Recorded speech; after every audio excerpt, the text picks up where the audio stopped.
अरुण महाराष्ट्र के एक गांव में रहने वाला एक साधारण आदमी था जो शहर में अपनी ज़िंदगी बेहतर बनाने के लिए आया हुआ था। उसे एक अच्छे घर की तलाश थी। वह कई दिनों तक शहर में अलग अलग हिस्सों में घूमता रहा, लेकिन उसे कोई ऐसा घर नहीं मिला जो उसकी उम्मीदों पर खरा उतर सके। एक दिन उसकी मुलाकात श्यामलाल से हुई। श्यामलाल ने रवि को बताया कि एक उसके पास बेहतरीन घर है जो उसकी बजट में भी है। अरुण को उस घर के बारे में सुनकर बहुत खुशी हुई।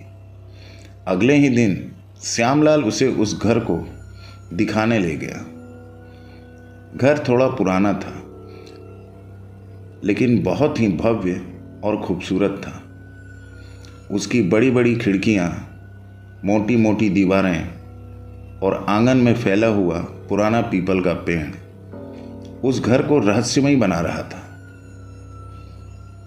श्यामलाल ने अरुण को बताया कि यह घर उसे बहुत सस्ते में मिल रहा है, क्योंकि पिछले मालिक ने इसे अचानक बेचकर दूसरे देश चले गए।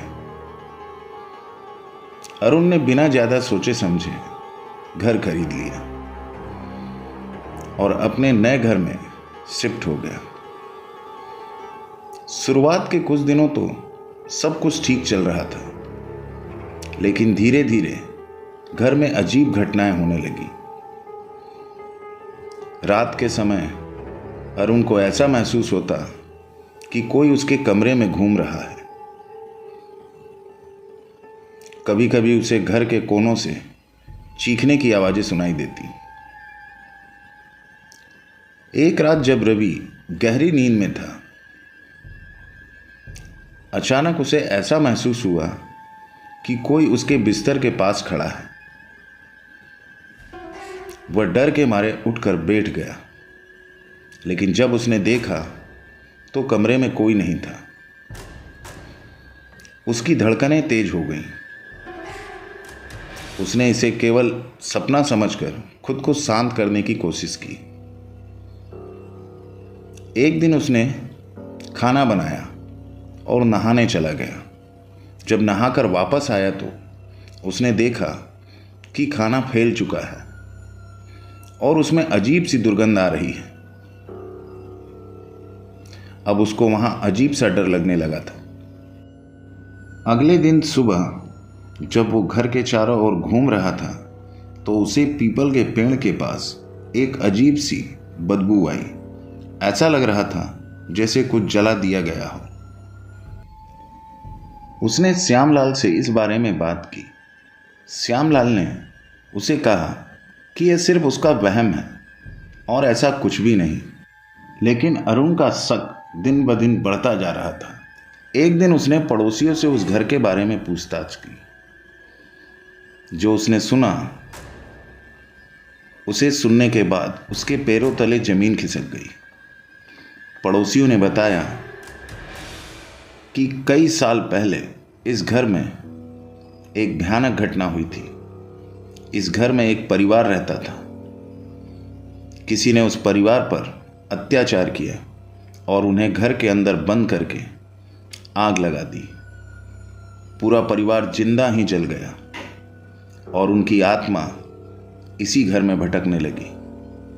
लोगों का यह मानना है वो आत्माएं अभी भी इसी घर में निवास करती हैं और जो भी यहाँ आता है उन्हें उस दर्द का एहसास कराती हैं। अरुण ने उस रात फैसला किया कि वह इस घर में अब एक पल भी नहीं रुकेगा। लेकिन जब वह घर से बाहर जाने लगा तब अचानक बिजली चली गई। घर में अंधेरा छा गया। अरुण ने टॉर्च उठाकर दरवाजे की ओर बढ़ने की कोशिश की, लेकिन जैसे ही उसने दरवाजा खोला वह डर के मारे वहीं गिर गया। दरवाजे पर वह जले हुए लोग खड़े थे। उनके चेहरे पर जलने के निशान थे और उनकी आंखों में आग की लपटें थीं। उन्होंने अरुण को घेर लिया। वह चीखने लगा, लेकिन उसकी आवाज़ घर की दीवारों में ही गुप्त हो गई।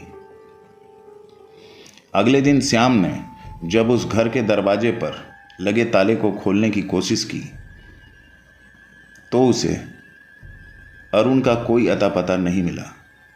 बस घर के अंदर वही जलने की बदबू थी और घर के कोनों में राख का ढेर दिखाई दे रहा था, जैसे कुछ जलकर खाक हो गया हो।